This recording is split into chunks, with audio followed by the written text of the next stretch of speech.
Hello, it's Finnabair here and welcome to my studio. Today I want to show you a simple collage including the new Manor house stencil. To start with, I prepared Art Basics modeling paste, the stencil and my silicone brush, and on the top of the little canvas I added beautiful layered texture. I applied one portion of the modeling paste through the Manor house stencil. This one is inspired by the patterns you can find on the wallpapers or beautiful home decor.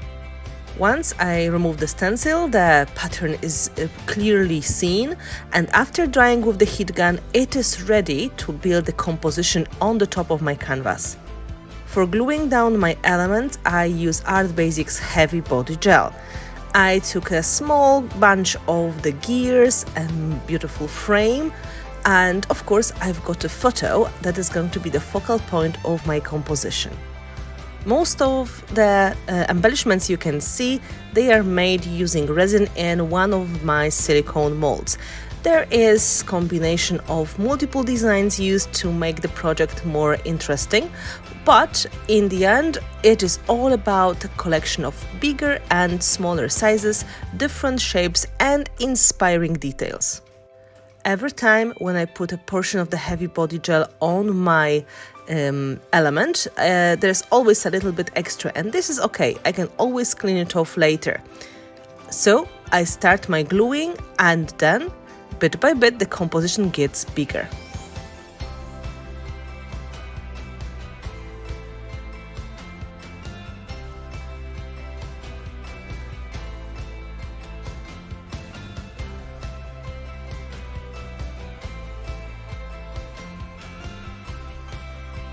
I layer a bit of the gears, and then on the top of that I'm trying to add my frame.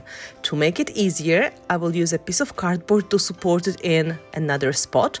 It's going to be completely hidden under the photo, so I don't have to worry about a bit of imperfections. I start adding embellishments and I use my heavy body gel to stick the elements to each other.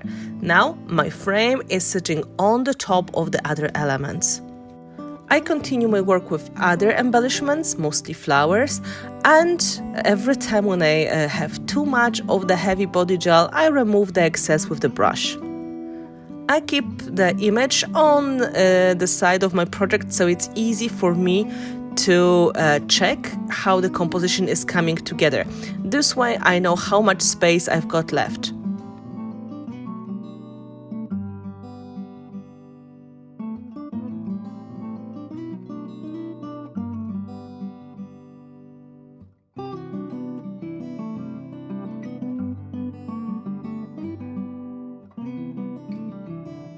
I continue my gluing, adding some leaves for the lovely finishing touches for my small composition. It's easy to slide them under the other embellishments such as flowers or frames.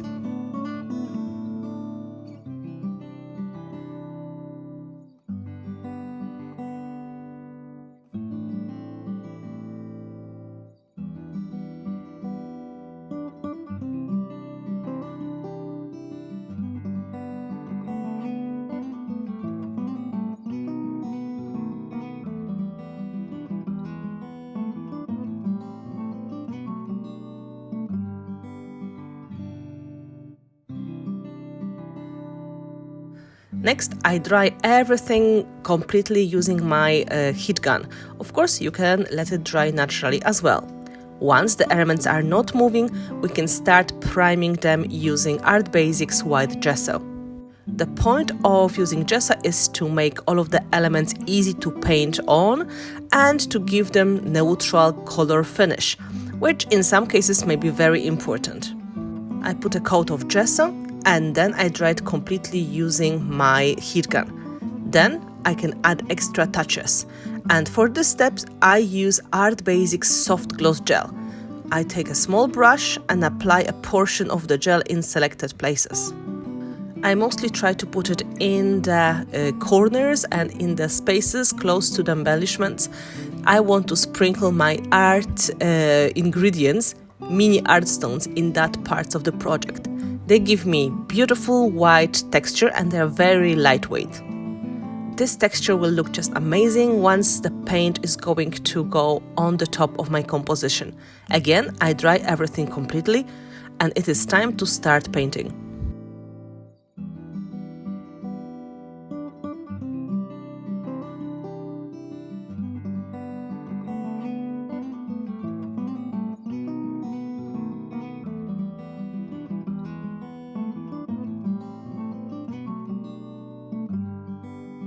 My first product to use is Alchemy liquid acrylic paint, burnt sienna. This is beautiful brown color, adding a touch of vintage to every project. I apply it with a small brush in selected parts of the composition and I let it float and drip down because I would love to have a bit of these visible drips going into my stencil. For this, I use water sprayer. Liquid acrylic paints are quite transparent anyway, but adding more water to them makes them almost like a glaze, so they are perfect if you'd like to get just a delicate tint of color. I add quite a lot of the brown color, but it's very transparent and it is like a lovely vintage touch on the top of my composition. Then, once I have quite a lot, I dry everything completely with the heat gun to make it permanent.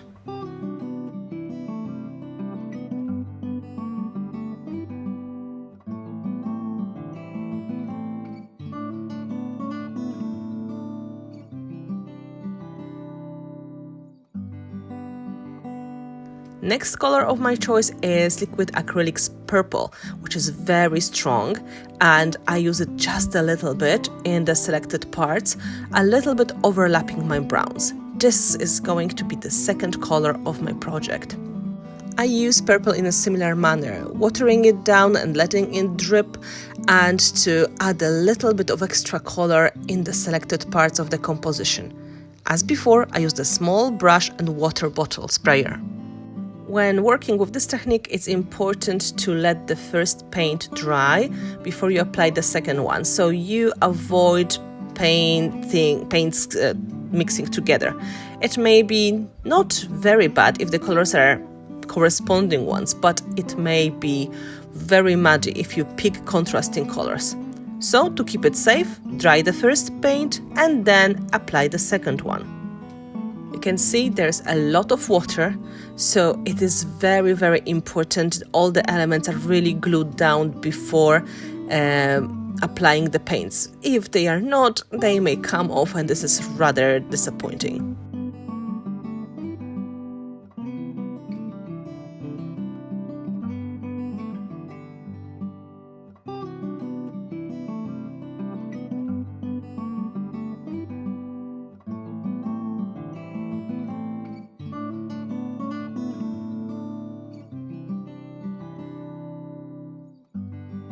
Now it is time to add the highlights. I take Art Alchemy Metallique paint, white pearl, and a little bit of the paper towel to take off the excess of the paint. I want to dry brush the white pearl effect on the top of my embellishments. Dry brushing means adding just a very small portion of the paint, so I try to remove the excess of the paint on the paper towel before going on the project. This way I won't repaint everything completely. I will just add the touches in the selected places and it's easy to control the process. The more layer of the metallic paints you're going to put, the more saturated the color is. So I really apply quite a lot in some parts, like on the top of the bird or on the petal of the flowers. But the bottom parts of the textures, they are still very dark.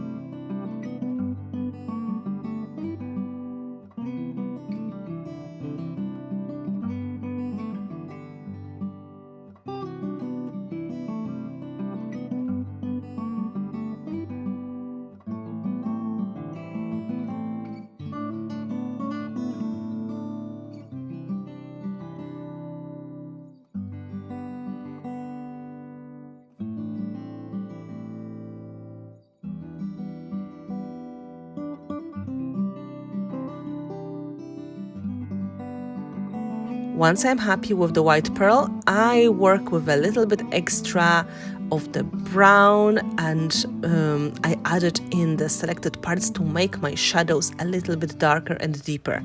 This way the effect is going to be more dramatic.